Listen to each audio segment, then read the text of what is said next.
you are live. Right. Good morning, everybody. I hope you are recovering from that last lack of hour in bed. Myself and Johnny are here for the next hour to take you through what's happening in Scottish politics. Good morning, Johnny. How you doing, mate?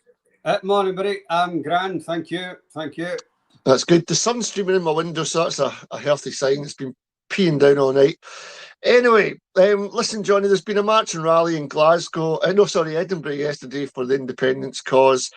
A lot of us just groaned and moaned, but 1,000 people were there trying to keep the flame alive. What did you make of it? It's waste of time. I get why people, it's so difficult, mate, because I see so much theatre, right? Yeah.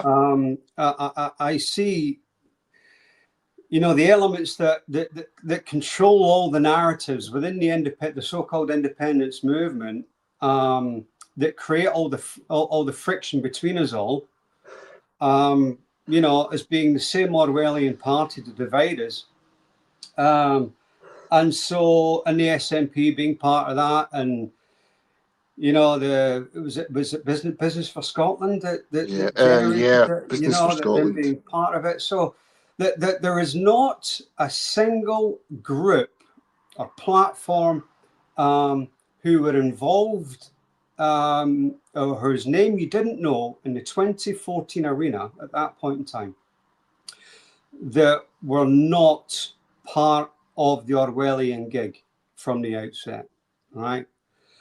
And those prominent names which have joined since that get traction, which have been allowed, and have continued with the emotional capture, because that's what 2014 was about, was to get us to buy into these names, these brands, all under one banner, depending on which way you veer, Wings and Murray and the rest of them. To lead us down what was initially going to be the initial Fuku Glashu trigger, I called that in 2017, which then obviously in 2018 officially became the Yellow Hammer trigger. So it's hard for me to get excited about such marches, not only because they're so diminished in number, but because it is all theatre. I saw Wings slating it. Of course he would, because that's his role, to divide, to talk down. I mean, yeah, here's me talking it down, but I'm talking it down from the perspective that, only talking it down from the perspective that it is all theatre, that we are all being played. It is, Johnny. But when I watched it, some of it yesterday came up in my my YouTube channel, and I was watching some of it as it happened. And you're right, nothing in there inspired me. I saw the same old tired faces, maybe older faces, the John Swinney trying to galvanise the troops again. And you realise that man's got some brass neck. This is just a personal thing, right? He's got some brass neck. He's been in situ for a long time. Under Sturgeon, he was in there as well. And he's done hee-haw to further the cause of independence. And yet, I always find it a false dawn is approaching. Because my question, Johnny, would be, what do you think will happen after the election?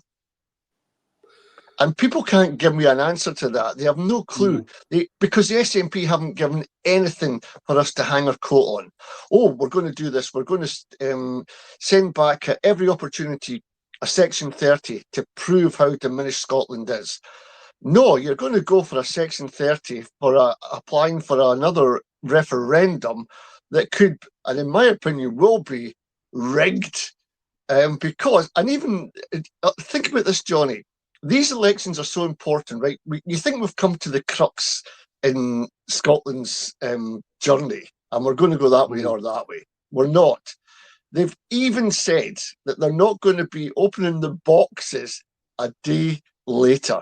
Now, what does that tell you? That gives you them a chance to pockle the boxes and do what they did in 2014 and rig the election.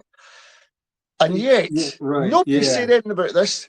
You've got the Greens going up on a platform. John Swinney's going up on a platform. You've got Alistair Heather, who I don't trust with a to put out a fire in a kiddie's playground. Do you know what I mean?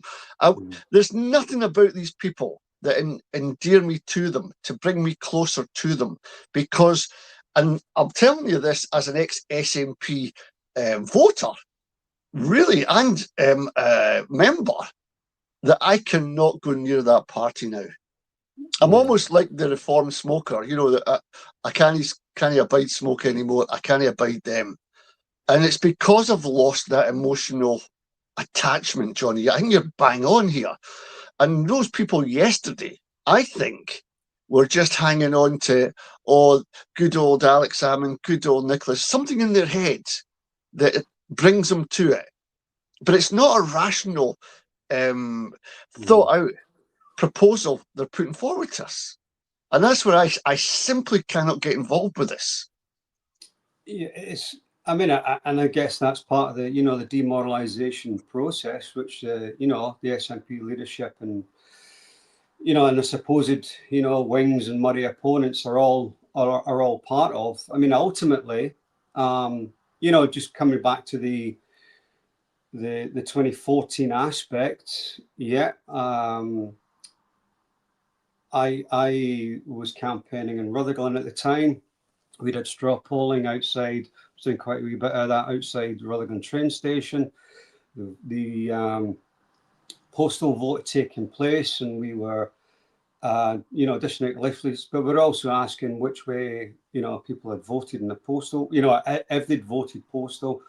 And we were putting that around about, seriously, around about 70% for yes. You know, it was that much of a landslide.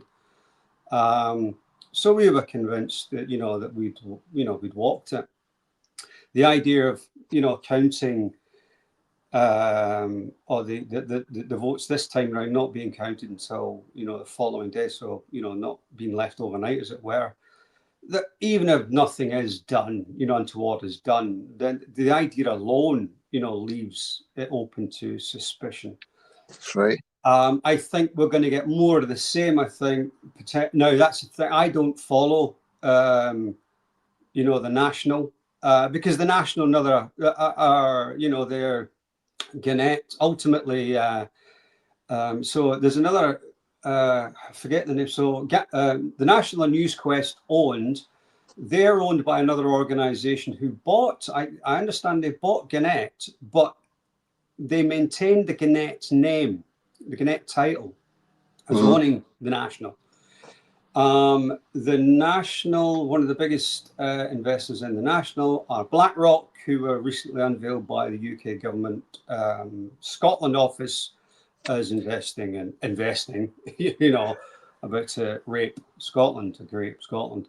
And so the National are the key gatekeepers for the SNP, right?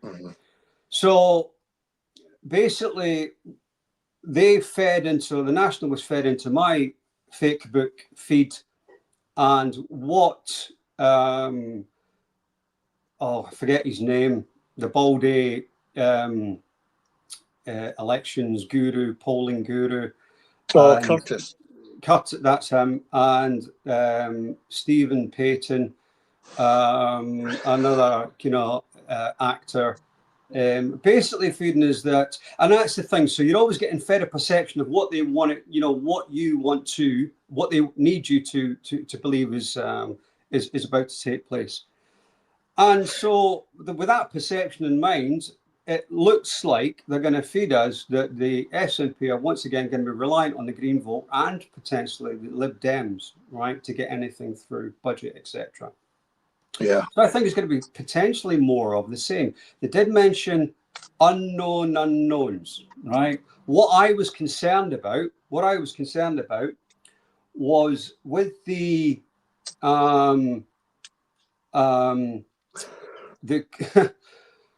Right, and Prism, and I've been saying for a few years now that Wings and Murray have been part of the gig, and others, and it's time now to, the Prism crew, Barhead Boy, and the rest of the Prism crew are also part of the gig, right?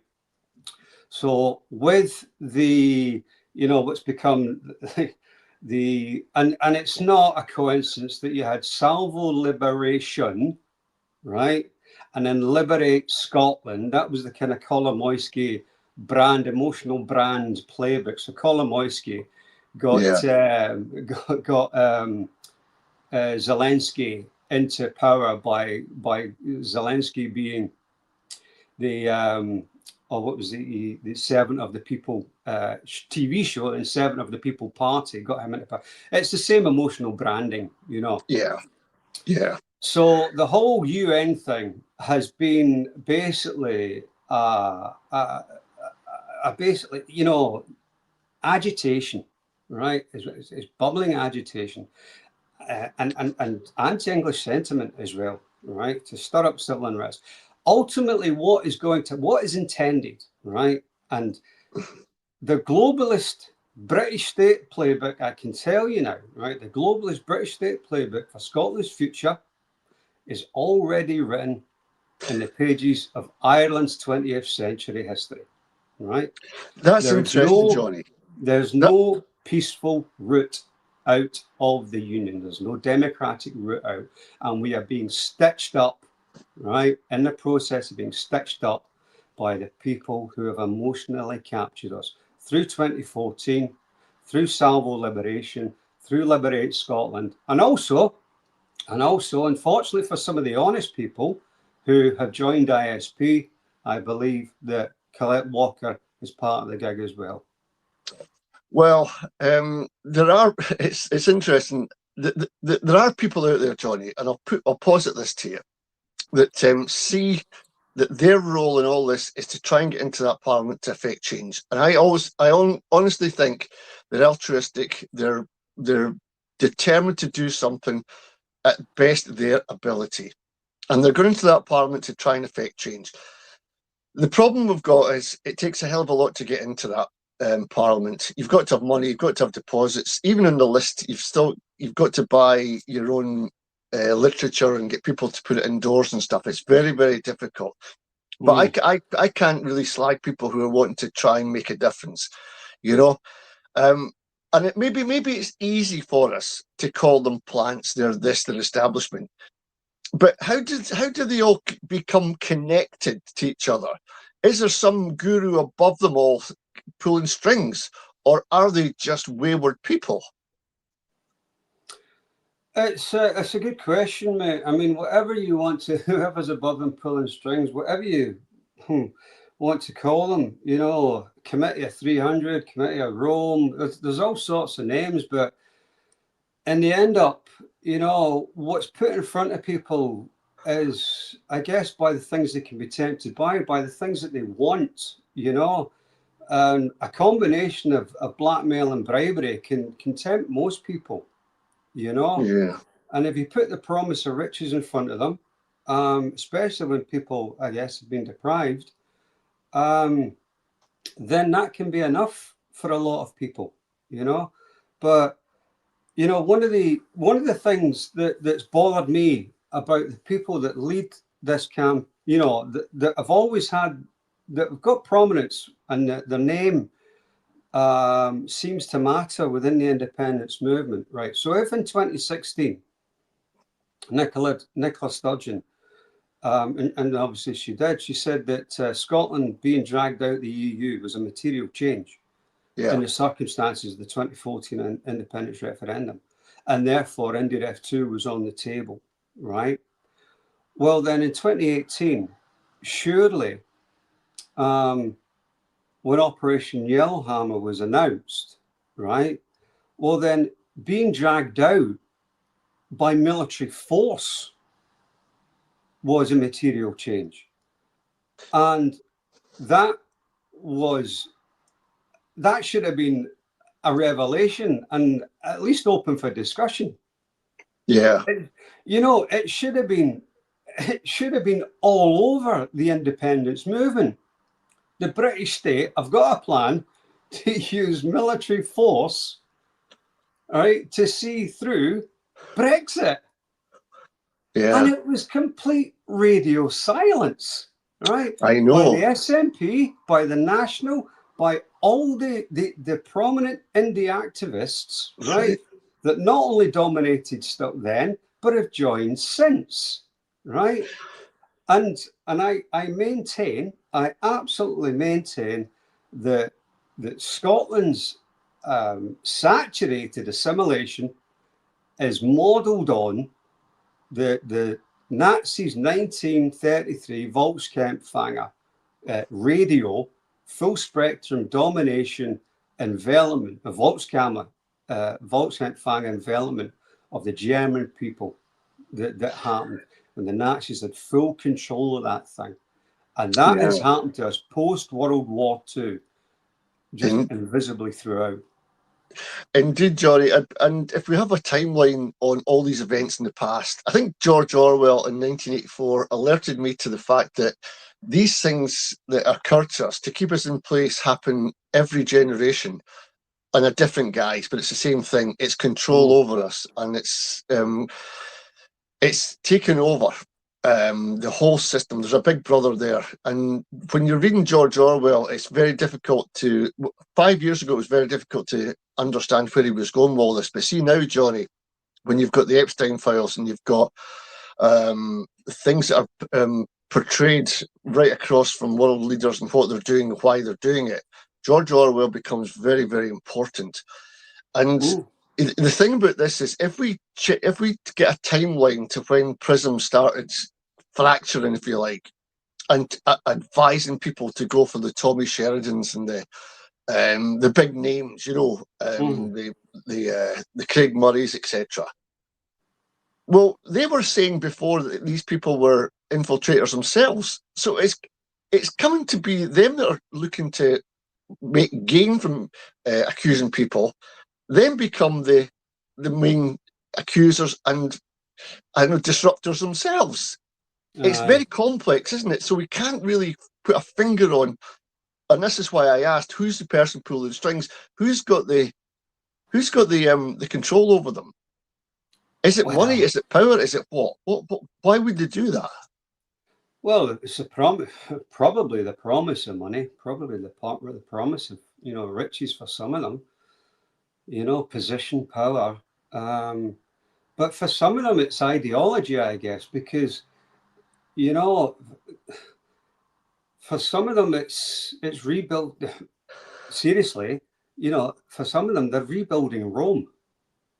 They're literally, and they have been for generations, rebuilding Rome, the Roman Empire. I'm not saying that about some of the lower level ones. You know, for them, it's just, you know, the promise of a secure salary, or, you know, tens of thousands of, you know, an 80 grand salary. Yeah, can you imagine that? That's eye-watering sums of money. That's life-changing sums of money. You know, the promise for that. But it's, I mean, I remember back, because you know, back in the day, I used to think a lot of Peter Bell. You know, and I exchanged a couple of messages with, because I couldn't for the life of me, because of my biases, I couldn't for the life of me work out. So I wrote a piece 2018. In fact, I want to read this out, mate, right? Because to me, the logic was perfectly sound, right? So Yellowhammer's announced in 2018, September 20. By the way, so Alex Salmond is accused of all those crimes, right? Falsely accused of all those crimes, right? In August 2018. I think the timing was deliberate, right? August 2018. So he immediately is in survival mode, and he starts to understand, right, that all these people that he's trusted throughout his political career, right, are turning on him, right? And he's being gaslit left, right, and centre by people he's trusted, right, throughout his entire, you know, adult political life, right? So a month later, right, Yellowhammer, is inadvertently revealed, right? And it's actually reporting. It's very low key. And now the thing is, because I knew it was going to be militarized for since a year earlier, I'm actually looking for this stuff, right? And I had to look for it because it was very low key reporting, right? Yeah. Right. So that was part of the point as well. But obviously, I picked up it. So my logic: any Yellowhammer, any democratic decision that needs to be enforced or supported by a government deployment of the military, i.e., the Tories' Operation Yellowhammer, in order it can maintain or secure political power by the streets, ports, and vital infrastructure, and therefore police the very circumstances that they themselves have created, is in fact in any conventional, consistent, rational thinking and functioning democracy a coup d'etat. Right? That is in Brexit, Operation Yellowhammer, all roads lead to Rome, militarization, and I wrote that in December 2018. Yep. Right? So I'm pushing that out. And for the life of me, I cannot fathom out why every single Scottish independence activist, right, is ignoring it. Yeah. Right. Now, at the time, I thought, I thought quite a bit of Peter Bell. So I sat and I was like, what's going on? Oh, well, maybe, we just wait to see what they do. No, we need to be talking about this now. We need to stop them. We need to get this as a conversation. People have to know about this. Yeah. And he just brushed it off. But the thing is, Johnny, see, in today's society, I'm in a place where they're building houses. I go on about this all the time. But Inverness, and I'm sure it's happening in whoever's watching this from any part of Scotland or England, land has been taken, and land has been taken from farms, and houses have been put up. They're taking public money and put it into private hands. That's why they do it. And it's a good return for these investors. And by the way, all these companies that portray themselves as, let's say, building contractors, they're not. You quick Google and find out who owns Springfield, for example, and you'll find it's asset managers and hedge fund operators. That's who own these. So who's making a profit in these houses? Who are these houses really for? So what I'm trying to say here, Johnny, is even at a local level, when the local people say we don't want these houses, even at a regional level, when Highland Council says, no, we don't want it, they suddenly changed the plans, and the Scottish Parliament got the reporter in to do a survey, and then they rubber stamped it. Now, this was without telling the people here, right? And all we got, you're saying, why don't we, what could we do if the tanks came up, Johnny? Because what I'm trying to illustrate here is, when the excavators and the diggers and the kit houses came up and they started digging away, people just walk past it, right? And go, what the hell's happening? But that's the extent of what they do, because you can't stop these machines. And people feel helpless. They are absolutely spent. They have got no energy. 2014, right through to now, we have no energy left. And when we're given these news about Yellowhammer, it's too much for us to process. We don't want it. It's too much baggage now. We just want to live and get through. Typical George Orwell. We become immune to the facts. Well, it was it's one we can't afford to be. Yellowhammer's a fact that we can't afford to be immune to, because it's such a crucial piece of context that it's the reason why the British state have been pursuing a war with Russia in Ukraine to act as the cover, to be the national emergency cover, because they knew they couldn't get away with just saying, well, we're going to militarize to push through, as they initially, announced they were going to do, to push through Brexit. So they needed the overarching cover. to do that, which was a war, which was a national emergency. And that being housed in the 1973 US-UK Lines of Communication Agreement. Again, another fact, piece of evidence which I've uncovered, and yet completely ignored. October, I think it was October 2020, I wrote a piece when it was still in bill format, the internal market bill as it was at the time, and about how that was in actual fact, it was an enabling act. Yeah, right? it was. Yeah, exactly. And it preceded, it was basically to precede, it was gateway legislation, right? It was the Nazi Enabling Act. It was gateway legislation for everything else that was due to follow. And sure enough, following on from that were the SEZs, right? Free ports, right? Yep.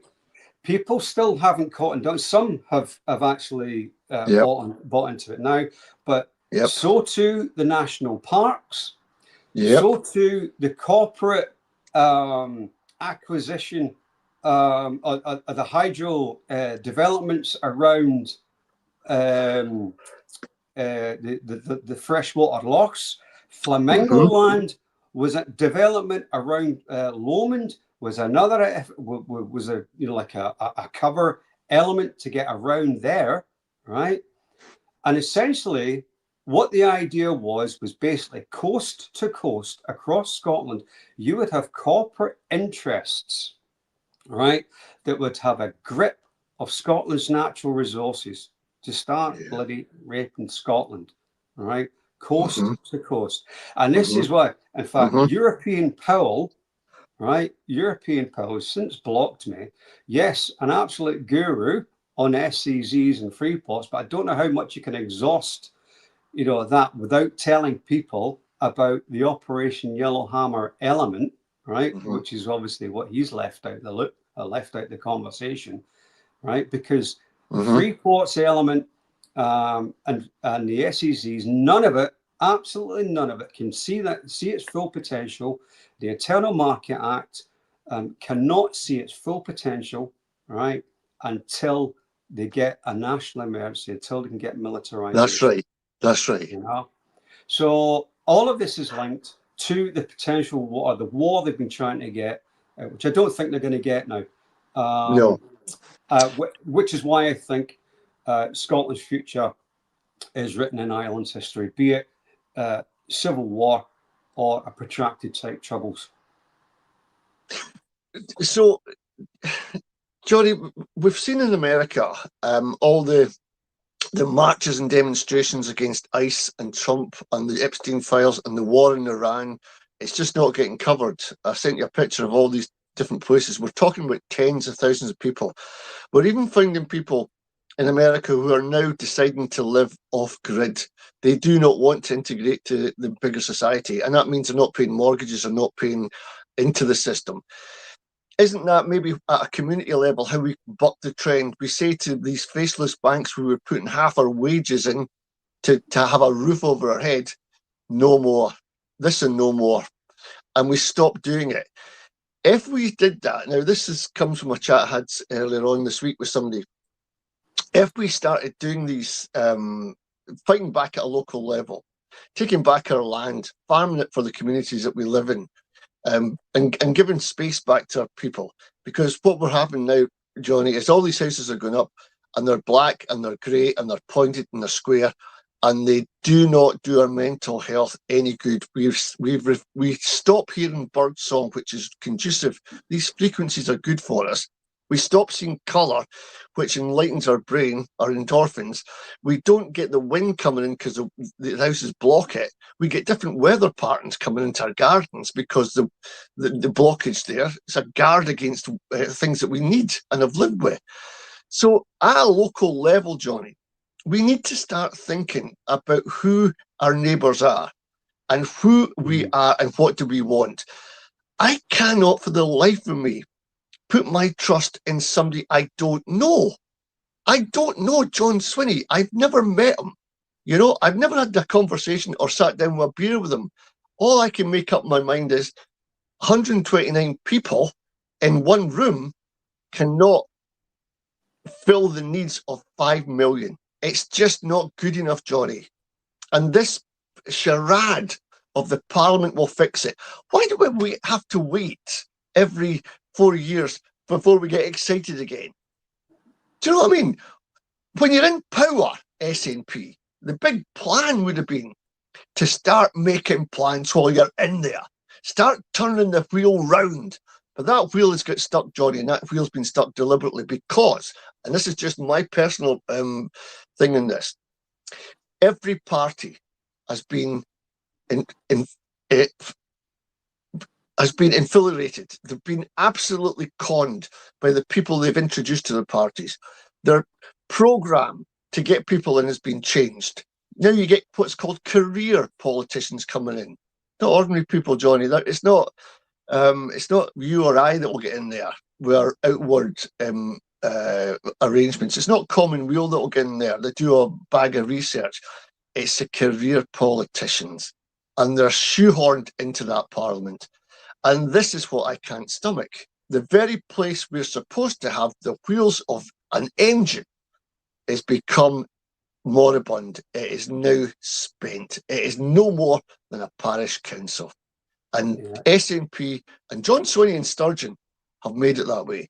So that's why I think we've got to ignore it and work at a local level wherever we can.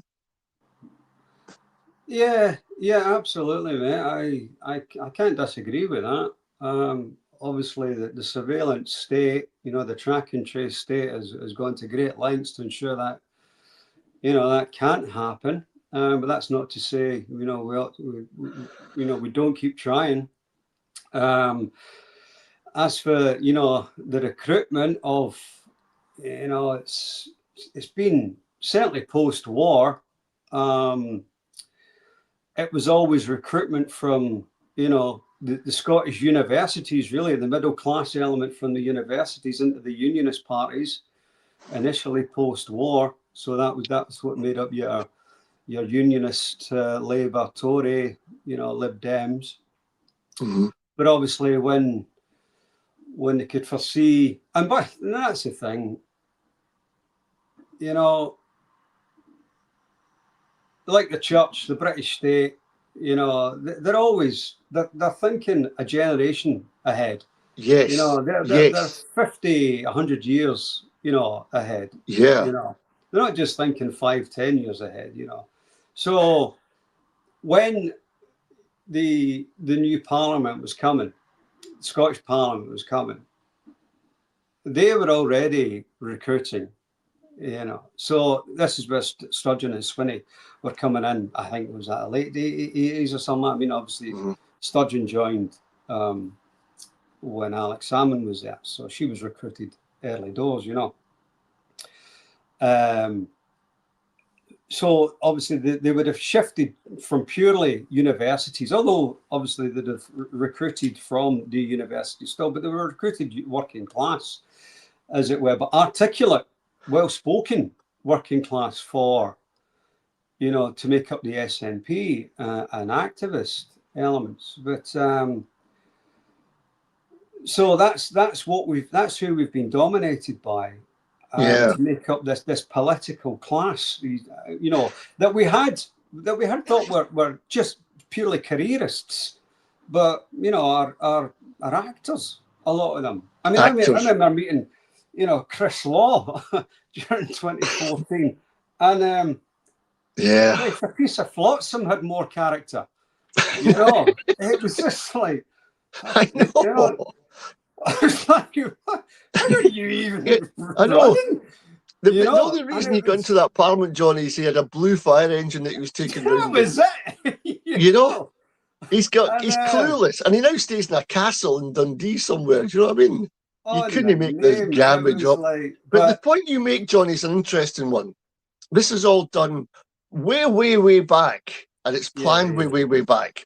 And what I'm worried about is when you mentioned Operation Yellowhammer, 2018, it won't be till 2020, maybe 2030, that this will appear, because in the Internal Market Act, it says they could close down Stormont, the Senate, and Holyrood if there's an emergency. And that's What? in that's And in it's that up to piece that I them, wrote. Johnny, to decide what an emergency is. Yeah. Yeah. So that's the thing. I said to you, I was kind of tongue in cheek, we should work at a local level. But if at a local level we're being strangled because the big boots of Big Brother are coming in with military force, then what options do we really have? Well, okay. So Grangemouth is shut, right? So repurposed, but anyway, so we can't obviously refine for our own fuel anymore, right? We've already seen fuel shortages, right? That could then lead to a lack of obviously fuel supplies and food distribution in future, right? So we're already seeing the economic and fuel and economic sabotage, right?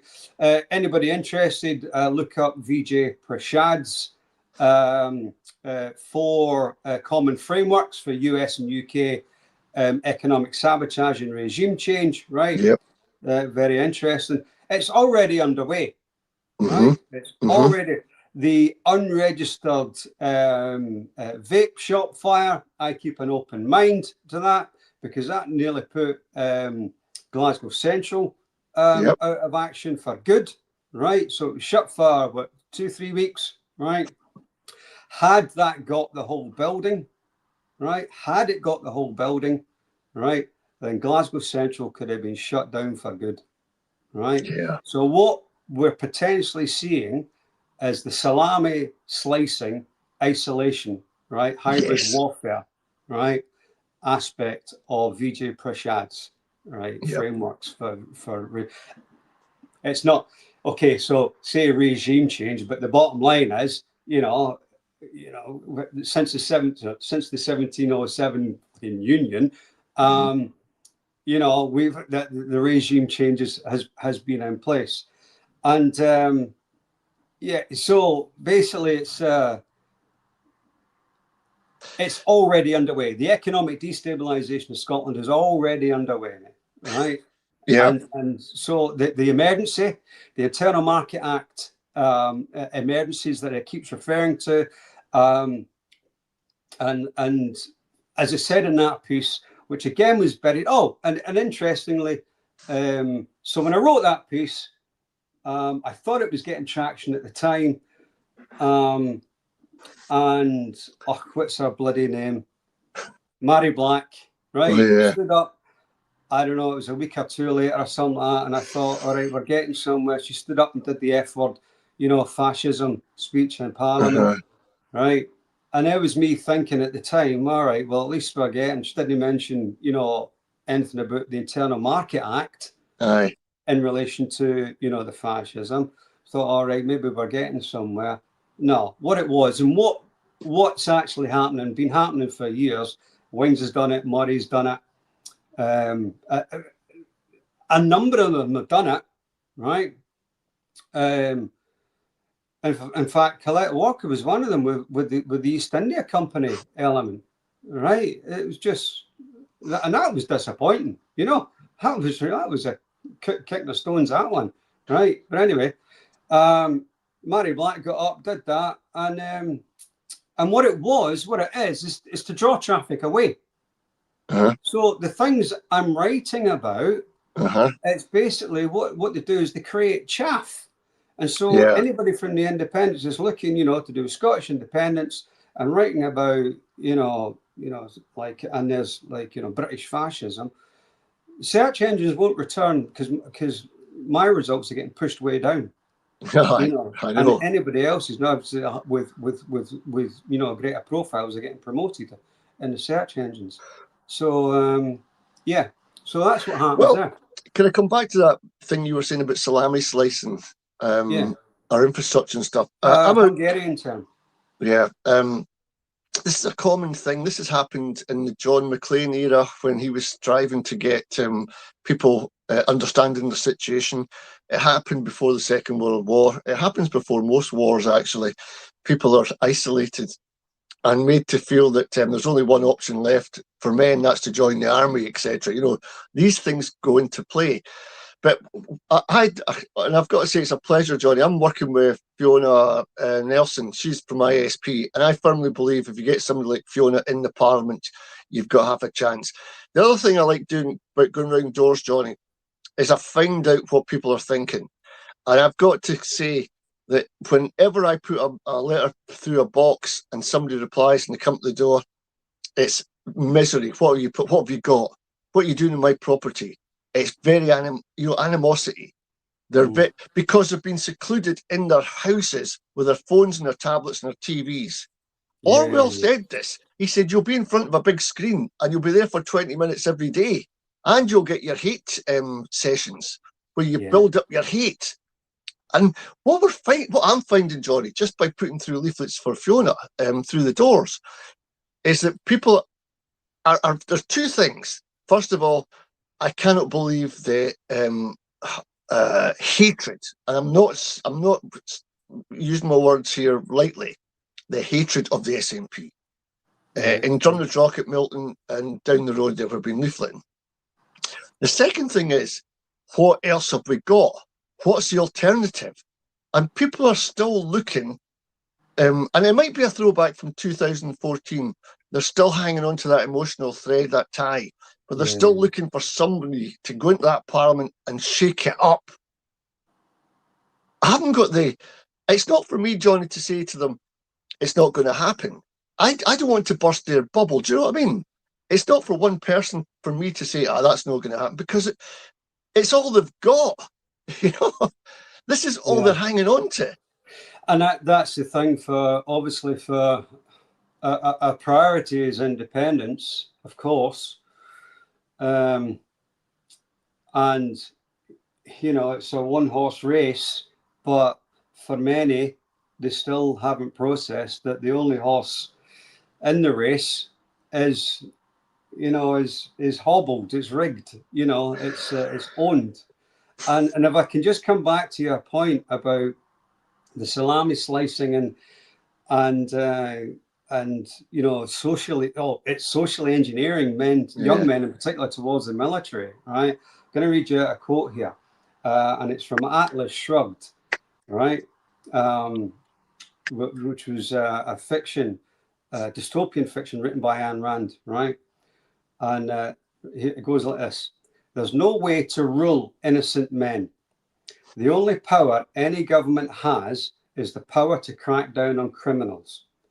Well, when there aren't enough criminals, one makes them. One declares so many things to be a crime that it becomes impossible for men to live without breaking laws. So we pass the kind of laws that can neither be observed or enforced or objectively interpreted. My brackets, domestic abuse, misogynistic hate crime. Close brackets. And then you create a nation of lawbreakers and you cash in on the guilt. Right? Now then. Labour, the SNP, Dorothy Bain, right, the Lord Advocate, through her push on juryless trials, right? Neil Hanvey, Ash Regan, right? Wings, 4 Women Scott, right? Have all been pushing the misogyny, normalization messaging and male demonization, right? Dehumanization, right? Stella Creasy, Jess Phillips, Sturgeon and Yvette Cooper, right? In particular. Now, I'm about to read you a quote here for Stella Creasy for December last year. For 10 years, we've been calling for misogyny to be recognised in our hate crime framework to tackle the persistent harassment of women and girls, right? So that's stated as if it's a fact, right? Which is not. It's propagandist amplified hysteria, right? The hate that you're talking about that they're seeing on their social media, right? Feeds. Today, this government announced that they would implement the Protection from Sex-Based Harassment in Public Act from April next year, right? That was Stella Creasy, right? Who's also a globalist puppet, right? Yes, a libertarian. Right, absolutely. Now, the Protection from Sex-Based Harassment in Public Act, right? That'll be the same sex-based harassment in public, right? That Labour and the SNP, right, are themselves facilitating by allowing trans women into women's spaces, right? That's right. Hold on then, right? That is allowing trans women then, right, into those spaces, right? That is also being used as a wedge issue, right? Because the trans women's narrative is not merely being used as a globalist ploy, right? As to invade women's spaces and rile up women just for the sake of it by itself, right? But it's being exploited to create the negative energy to amass and normalize the misogyny narrative through trans women, right? In order to demand misogynistic hate crime through trans women. This is how Orwellian it is. And guess who's been pushing that line? Eva Comrie. Yep. Right? Loads Eva of people Comrie, right? Yep. And she was on an interview on GB News, right, with Peter Tatchell. GB News. GB News, right? Right? And she was talking about the non-crime, hate crime incidents, right? In which, and it's another pattern, in which she was defending Murdo Fraser, right? Because he'd been accused of a non-crime, hate crime incident, right? And she was defending him because of that. She was coming from, so she said, from the angle whereby a woman could potentially be accused of a non-crime hate incident, right? For simply saying that a trans woman was a man. Quite, rightly that makes common sense. But that's the thing. So the left push these narratives, right? Yes. And the right play the common sense, adult in the room, right? And in order to try and shift sentiment and support back to the right, which Hanvey's done on the COVID narrative, trying to shift people back to Bridgen, right? And Wings has done back to Murdo Fraser as well. And the phrase that she used was that the promised law was it the promised law against misogyny, which thus far remains in the ether, right? So she's basically looking for this. She doesn't say misogynistic hate crime. She just basically says we haven't seen this promised law against misogyny, which thus far remains in the ether. Right. See, the thing about all this, Johnny, is just to stay Orwellian framework. Yeah, that's it. It goes back to this point where the trans community in Scotland are like something like 1%, 2%, a tiny fraction, and they're magnified to such an extent where we think it's a real. Aye, well, there you go. So it's magnified to such an extent that the women are thinking all their spaces in all of Scotland are being interrupted or, etc. And they want to protect them. But the problem we've got here is that you're making the scapegoats of all this men. You've just said all the men, every single man is a potential misogynist. And that means we can't do the things we were doing 20 years ago. If we saw a girl falling on the street, Johnny, we'd go over to help them. I bet you right now, any man would think, wait a minute here, I could be charged with indecent assault before I go there. And, so the whole system is changing. It used to be, and I know this for a fact. I think it was Rockefeller who said, I want a nation of not a nation of thinkers coming out of school. I need a nation of workers. And they went to Henry Ford and they put out this thing. What is the maximum amount of hours a human being can work without breaking? And it was 40 40 hours. And then you had a day off or 2 days off, and that was enough to get you back in spirit to go again the week after. And you spent more time in the workplace, away from your home, away from your family, away from all your things, and the man was the breadwinner. Then they decided that the same people that organised that lifestyle for us, 40 hours a week, they were the ones that said, aha, let's get the women in the workforce and call it liberation for them. Because once they're in the workforce, it doubles their tax take. And when the women are in the workforce, they probably need a car to get in and out to get their workplace. So they're getting taxed in 2 cars, they're getting taxed in 2 wages. Who's the mugs, Johnny? The women who think they're wanting equality. It's not, you can never be equal to a man. We're different. It's like a square and a circle. They're different. And that's what makes us, the world survive, because we're different from women. We do not think you can work up a scaffold or go on a fire engine or do a manual job, go offshore. Johnny, there's 98% of people offshore in that dangerous environment are men. Yeah. And that's the thing. You can't do it. If you, how's it go? I've not got it handy. If you're a man, you're the last man. Your kind is extinct. Do you know that you are alone? You are outside of history. You unexist, right? And Correct. What is happening at the moment is, and with the facilitation of, so with the UK government about to push through misogynistic hate crime in April, I think that that won't be far behind it being done in Scotland. They've already tried it in Scotland a few times, right? The SNP, we're trying to push it through. Juryless trials, right? So what will end up happening, and I've been saying it for years now, so they're going to try and push, so that will be the one of the main focuses of juryless trials. So what can happen is anytime you fucking just, if a woman just fucking has a fallout with a guy, misogynistic hate crime, as per the Ayn Rand quote, it doesn't even have to be observed, right? It just has to be an accusation, right?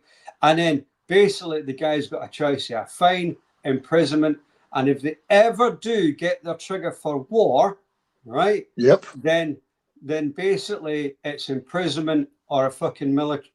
Or sign up. Right? Or a military uniform. Yep, sign up. Right? And that's the point. Yes. Right. And we can see this, Johnny, you mentioned it earlier before. We went back. These things are 10, 20 years planning. See, when Ravenscraig was shut down and all the steel workers were no jobs, the mills, the pits, the mines, everywhere in Scotland was shut down. Thatcher shut them down. This was the start of a bigger plan to try and get men to be, because men take the biggest wages. If you can crush them down, you can pay them less. And then you've got families. So what you have to do is the wife's got to go out and she's got to earn. And we're getting taxed on everything we do. Our mortgages have gone up tenfold. We have energy bills are going up tenfold. And lo and behold, those people who are on their own, struggling. If you're an old age pensioner in this country, Johnny, and you can't cope with your life itself, if you go into a care home, they're taking your house to pay for that time in the care home.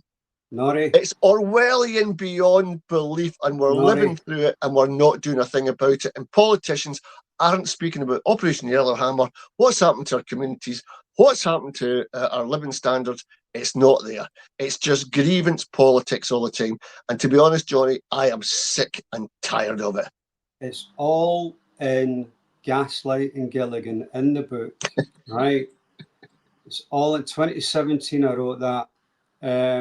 The channeling, what I wasn't clear on, what I didn't have eyes on, was I knew there was orchestration between left and right in terms of the trans stuff, in terms of the channeling towards the military uniform. So I knew there was orchestration between left and right.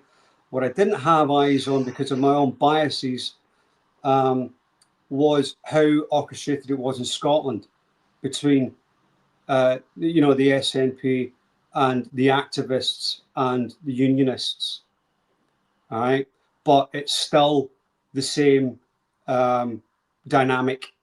Yeah. It's only more complete.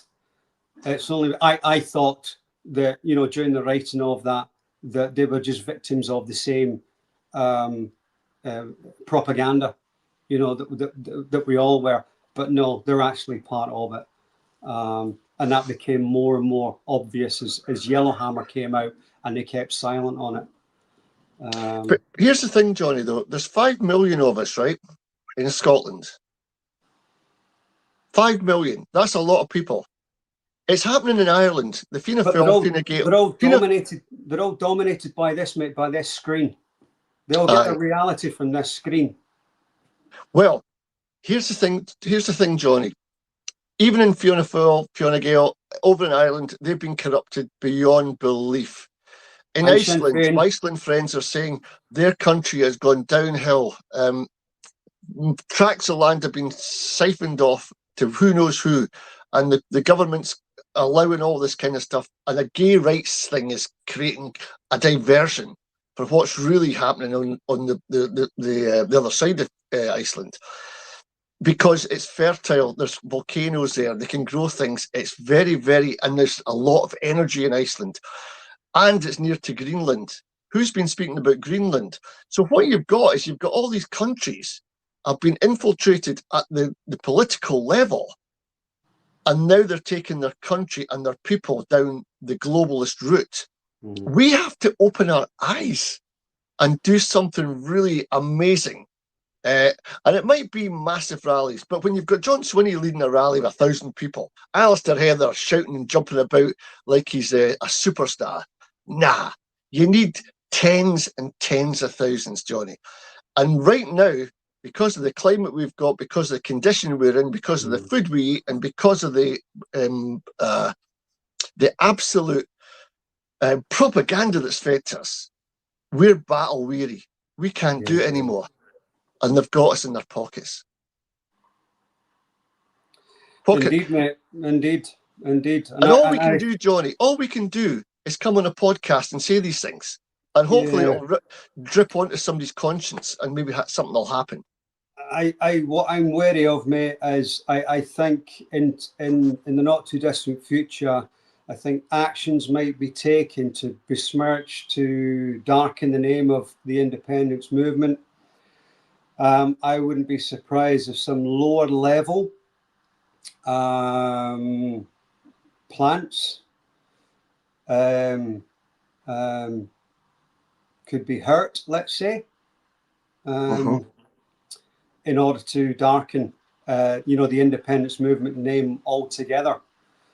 And so, and don't be surprised if some of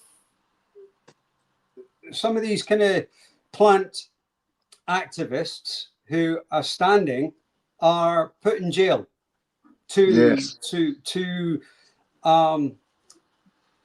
shore up their credentials, as it were. Look at John McClane on a trumped-up charge of sedition in jail, Peterhead prison. This is what happens when people speak the truth.